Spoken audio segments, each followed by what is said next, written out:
Well, welcome everybody to Java with John, MAISA's new webinar that connects Michigan's ISD leaders over a virtual cup of coffee. I'm your host, John Severson, and on today's episode, we sit down with Doug Leisenring, MiGreatDataLake Project Director, to discuss how the Data Lake initiatives are shaping education in Michigan.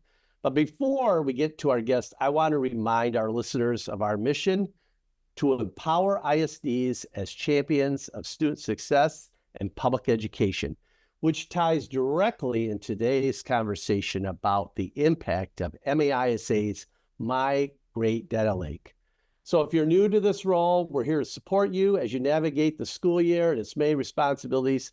Today offers a valuable opportunity to learn from an experienced educator dedicated to achieving the best educational outcomes for all Michigan students. So, Doug, welcome today. And just to start out, we want to hear about your educational and professional journey. How did you get here? What's your role today with us? What do you think about our association? And we'd just like to hear your voice. Welcome. Well, thanks, John. Thanks. I appreciate being here.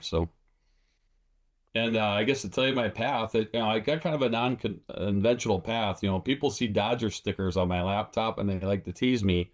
I was born in Southern California and lived there until I was 8 years old. And then I moved to the Upper Peninsula in 1976. Never saw snow before. I didn't go inside to go to school. Like we had outside covered walkways in Southern California. So going inside a building to school was this weird thing to me. And but then I just never left the UP. I got a mathematics degree from Michigan Tech, became a high school math teacher at Escanaba High School, and then worked my way through the Escanaba system. I became the district technology director. At one point, I was the athletic director. I was an elementary principal for several years, a high school principal for several years. And during the cuts, and we also had declining enrollment in UP, so I had some of those jobs at the same time. So there's a lot of that. And then the shocking part was in 2015, Delta-Schoolcraft ISD took a chance on this profane, funny high school principal that worked across the parking lot and hired me to be the superintendent. And so I ended my career with 10 years as the Delta-Schoolcraft ISD superintendent. And from a high school principalship, I literally put all my stuff on a cart and rolled it across the parking lot to move into my new office. It took me like 40 minutes to move. And I was very blessed. It was just a great opportunity. I was thrilled to have it. It was a great 10 years. And MAISA was just so helpful for me during that time because, in those 10 years, I probably dealt with hundreds of people from ISDs across the state. And there was one person in 10 years who just really didn't have time for me. Like, okay, you run that little ISD in the UP. Okay, nice to meet you, Doug. And he walked away. And that person doesn't work for an ISD anymore, so we'll let them remain nameless. But, it's like MAISA had like a 99.8% success rate in helping me be more successful in my job. And I always loved how people would, that spirit of helping each other, especially during COVID, right? When we were all working together to manage our state through one of the biggest crises we've had in a long time. So I love being a MAISA member. It was really helpful to me. I would talk to my folks about joining the networks. And then when I had a chance to jump on the team, I did. So I'm really thrilled with my first 34 years of my career in public education, and really thrilled to be with the MAISA team right now in year 35. Well, and I love that your background from LA to the UP. I mean, doesn't get any more extreme than that, but it seems to me you're comfortable with change. You're comfortable with seeing ahead, and I love that you touched on our motto, better together. And I think having those wide range of experiences really puts you in a great place to think about the work that you're doing. How do you see that getting right to that classroom? And I really want to center on your experiences, really puts you in a position when you became an ISD superintendent to understand and still relate to that teacher, right? Yeah, I think I'm proud of a lot of parts of my career, but probably those last few years at Escanaba High School, I really felt like as an administrator, I had the most impact I ever had with teachers because I was part of that My Life program, that Microsoft grant program where they were trying to teach school administrators to be database leaders. And so I was digging into Power School. I was digging into our assessments, our state assessments, our local assessments, our students' social emotional surveys that we were doing. And I was pulling all that data with an outstanding secretary who was helping me pull it, put it in Excel spreadsheets and using Mm. pivot tables. I was getting data in the hands of my teachers and saying, and I didn't tell them what to do. I said, hey, there's what the data is. Here's where our kids are strong. Here's where our kids are weak. What should we do? And we were able to manage the change of the Michigan Merit curriculum. We were able to help a lot of kids. I got hugs from parents at graduation thanking me for what they did to get their kids across the stage because we realized which kids needed extra support than others. So I think that was probably the most exciting part of my career because we looked at the data, we made a plan, we implemented it, and we made a huge difference for a lot of kids. So that was really rewarding work. And and to be honest with you, it kind of fed into the least successful part of my career as an ISD superintendent when I tried to show principals what I was doing with this all-star secretary who wasn't on the door though. She wasn't answering the phone. Mm. Escanaba High School is big enough. I had my own secretary, so she could close the door and help me. When I showed them what we were doing to analyze data to help kids, they were like, Doug, I don't have time to do that. I don't have a Sandy Dufresne. Uh, Like I can't. And so I always struggle with, man, how can I get this data in the hands of principals so it's not a burden for them? So it's at their fingertips and they know. And so last January, when I learned more about the Migrate Data Lake, that's what got me excited about jumping into this because I not only do I want to help the principals and teachers in my region, I think this is a chance to help in the entire state.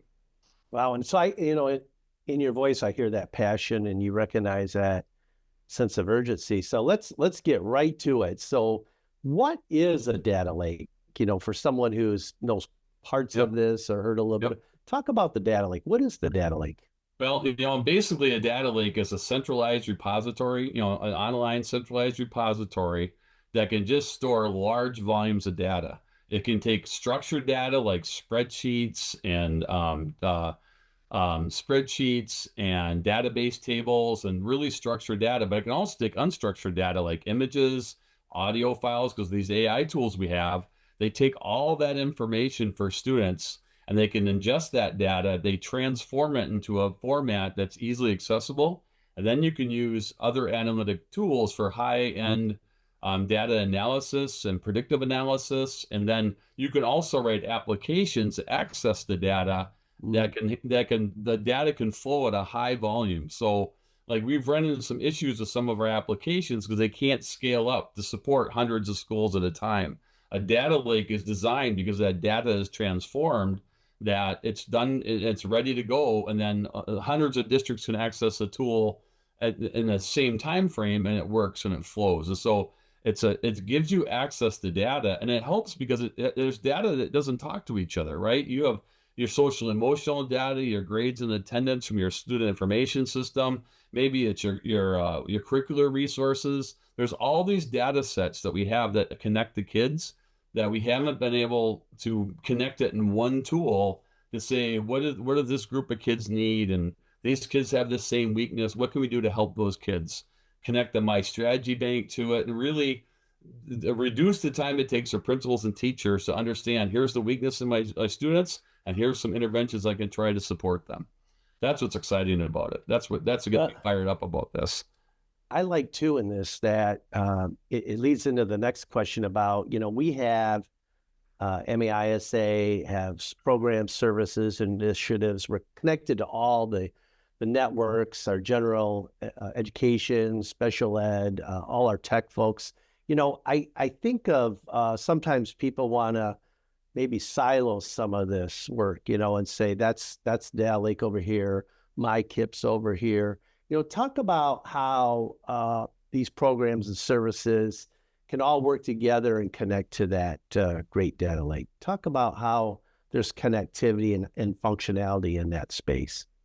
Well, it's the MISH IT side, plus it's all the other educator resources that, that MAISA has put together. And it was really eye-opening for me, the number of people working collaboratively with MAISA and our advisory groups to make this stuff work. So when you think about what has to happen for a data lake to really make an impact for kids, we need to work with MISA and the State Education Network, make sure we're all connected.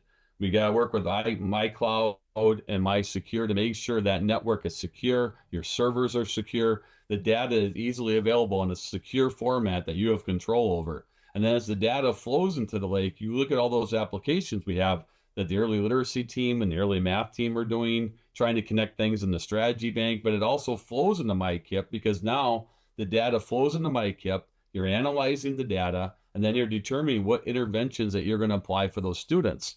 And this is all going to tie together. And some of those interventions could be my EWIMs. And that was a really impactful thing I did at Escanaba High School with some great teachers. I just put it out and the teachers ran with it. Well, that's because they had that all-star secretary, right?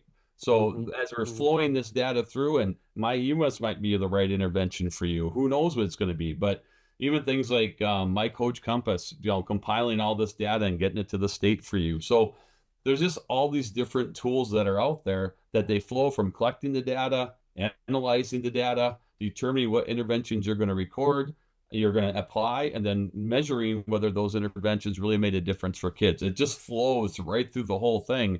And the data hub is going to be a major component in the middle of that, connecting all these systems together. It's really, I think about my first year teaching in 1991, John. They gave me a stack of books. They told me, don't smile till Christmas, right? So here I am by the North parking lot every day, wondering why there's 100 kids skipping and like trying to figure out career and consumer math. Right? I was 8 hours ahead of those kids. My curricular resource was my teacher book, right? And so, we're going to be able to tie so many things together, really help teachers and principals. It's just really, really cool how it's going to come together.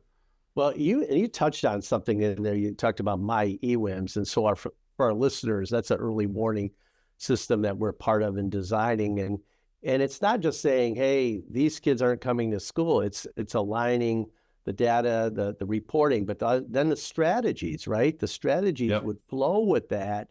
And we know as a state, we've had a truancy rate that has been very high. So I look at this as opportunities to come alongside the school, learn together, and the strategy bank can be utilized across the state where others can share some of the best practices that they have found and how to improve. And I really like how you touched upon you have the data, but you also are able to see some different strategies to help. And I think of that first year teacher, or even a teacher who's been going for a number of years that might not always have the chance to take a deeper dive, right? Could you think of just another example of maybe a principal who's crazy busy? You were talking about that principal, the principals you worked with in the beginning, and they said they have time for that. What is a way that they could take this data now maybe and have an alignment to their school improvement plan? Well, I'll defer back to my UMs, John, because to me, from a principal standpoint, you're looking at students' grades, their behavior, referrals, and their attendance. And you're looking for a path. Did they miss anything in the first 10 days of school? Are they missing more than 10%? Are they struggling? Because when I started doing that data analysis at Escanaba High School, if you failed English 9 or Algebra 1 in the first semester of high school, you were in trouble to graduate. The path just got really tough for you. Yeah. But I couldn't find a single kid who failed both Algebra 1 and English 9 who ever graduated from Escanaba High School. Like, you were just blocked. So you're 15 years old and you're not going to graduate. So when you get that data in your teacher's hands, that's why I'm excited that my EWIMs is one of the first tools that we're going to stand up in the Great Data Lake, because then you can, depending on the kid that you're working with, you can look at implement different strategies to help impact those kids. For us, it was just weekly meetings. We didn't have a strategy bank. We were just meeting with kids. And I'll never forget this one kid, like the 6th week of school, he's in my office and it was like, what am I here for? And I'm like, well, you've triggered, you're failing, you've missed some things, you got a behavior referral, you're on Team Doug now. He goes, what does that mean? We're going to meet the rest of the year. And he's like, what? He's like, what do I gotta come see you for? What's the Dodger sticker doing on your wall?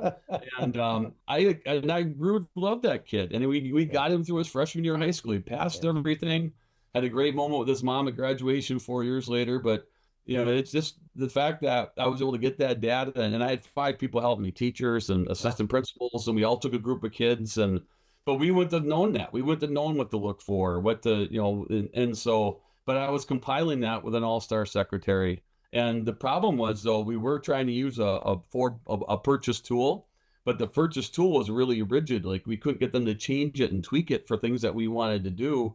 And so we got to a point where we just did it ourselves with spreadsheets, just because it was just too hard to work with a vendor on that. Yeah, So, I like this conversation because this is solution based too. It's not mhm. we have to design things are going to be really ready and intuitive for you to use, not so complex the way we're designing this. And I know we're working with Amazon with a number of engineers that are connected to us. And I know that some folks have asked me in the space that, there are there concerns about, the data and the functionality and the safety. Can you talk about what's being built out right now, and also include if there's an advisory in this work as well? Well, and I apologize to Tammy Evans, my partner in crime. So I'm the project director of the Migrate Data Lake. Tammy Evans is the project development director. She's the brains behind the operation. I like to tell people I'm the ears and the mouth. She's the brains. I'm trying to figure out what data needs to go into the lake and why, and she's going to figure out how to make it work. And we just got off a call this morning with AWS, Amazon Web Services. We're also on that call was Cloudwick and Paravita. People that have worked on this on national level with big, huge companies who've created data lakes and other projects. And I just saw the 20-week timeline as we get our Data Cove project, a small sample of the lake up and running for the spring. And the Data Cove is to make my EWIMs and my read and my strategy bank functional off the underpinnings of the data lake. And like week 3 of that 20-week build is data governance and security. Like it's one of the first things we talk about, and making sure that we have the tools in place to lock down that data, and the districts control who has access to that data. And so with some of that, they may flow to CEPI and get that information. Because that's the other thing too, John. We hope to improve reporting for everybody. Mm. Because CEPI and MDE are partners in this, and CEPI will be able to get the data that they need, but hopefully have the data come back also. A lot of times data to CEPI is a one-way street, right? We want it to be a two-way street when we need the data for other things. So, Yeah. and we'll get more clarity on that as we move forward, and make sure there's no surprises there. We don't want anyone to be, I say, John, about the advisory boards that you have. So we have like a 40-person advisory board for the Migrate Data Lake, mostly representing ISDs across the state of Michigan, but there's also people there from MDE, from CEPI. There's, and every month we meet, we talk about what we're working on. I get advice from them on what should we be focused on, what's the priority. I share a budget with them every month, so they know exactly where all the money's going from the consolidation grant that we're funding. So we're very transparent with them, and can get their feedback. And what's exciting is we start the build here shortly. We're going to be able to show them the progress we're making, and demo some of the tools to them, and get their feedback on what future tools should look like as we balance standing up other MAISA applications in the lake, but also creating other tools to help this data become more available for teachers and principals. And I like how you touched on, sometimes our members ask, how are decisions made, and how do these things happen? And it's great that you accented these advisories are really, really key. And I think of an advisory, are boots on the ground folks that know Yep. how the system would work. And you got 40 very diverse backgrounds, responsibilities in this room. That's really great. And I want to pivot now, just take you a little bit farther here. If you had a crystal ball looking out into the future, what do you see the future possibilities for the Migrate Data Lake? I think what's going to happen, and we're trying to work on some prototype apps, John, but we don't want to get too far ahead of ourselves. We got to get the Cove running. We got to get my EWIMs, my read, and my strategy back just flowing beautifully. Get that lockdown tight and running. But once those are running, I think we're going to be able to create applications, and teachers and principals are going to have data in their hands immediately, like transactional data really quick. Teachers are going to be able to know, like, here's your lesson for the day. Here's where your kids need accommodations. Would you like advice on how to make that accommodation? We're hoping that principals will have that data. Like, here's the, your M-STEP data is in, or, your NWA assessment data is in.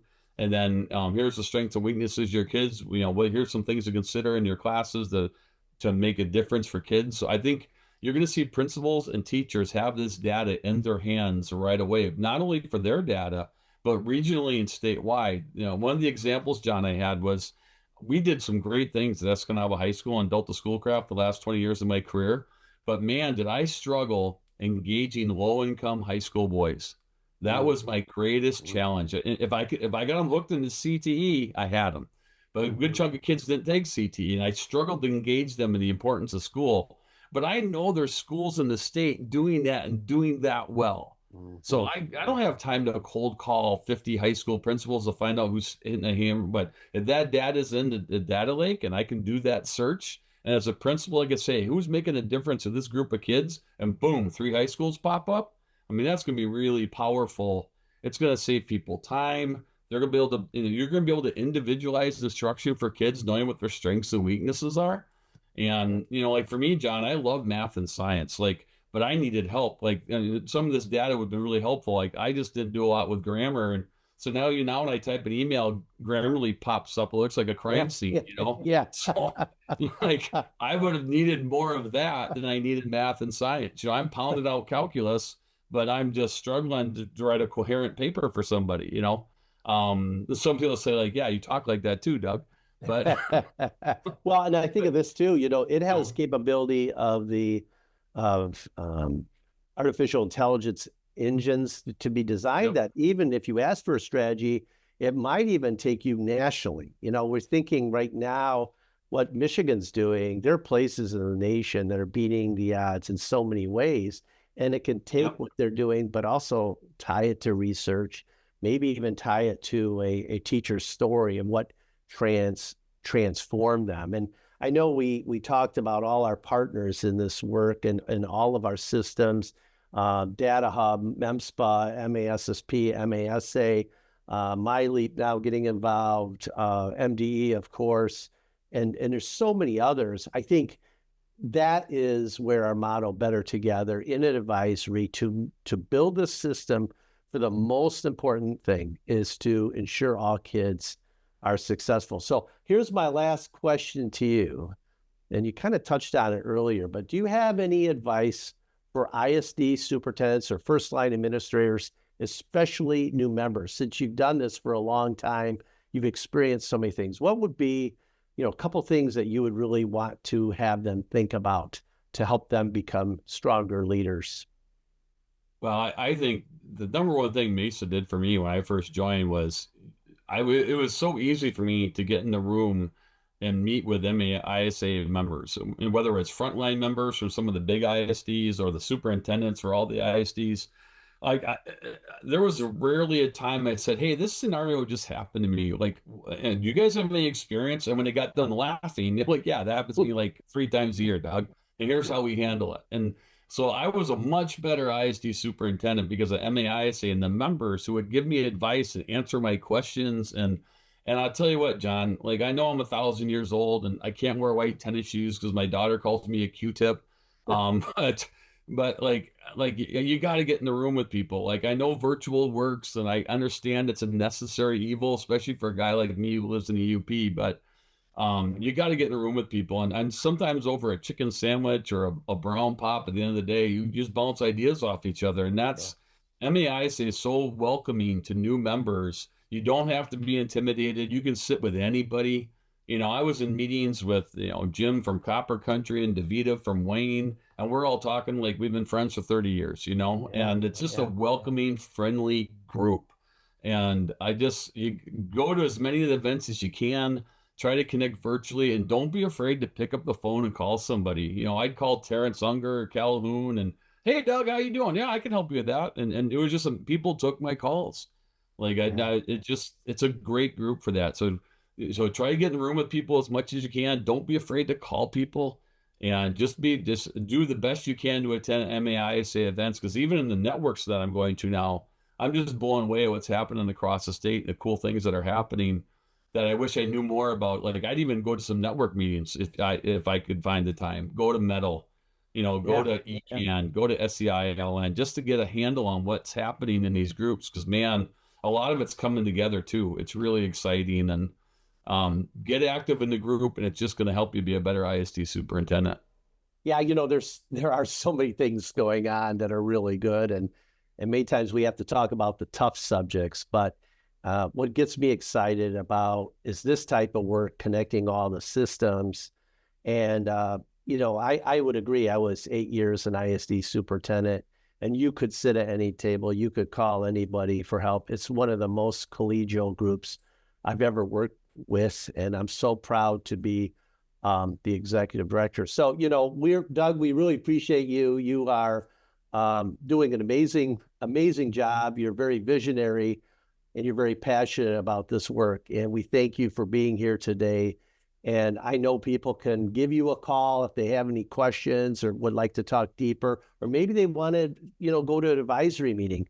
All of our members are welcome to go to any network meeting, go to an advisory of this kind. We would love to have you. So, and to all our guests today, if you have any questions, an idea for a topic, or if you'd like to be a guest, email javawithjohn@gomaisa, GOMAISA.org.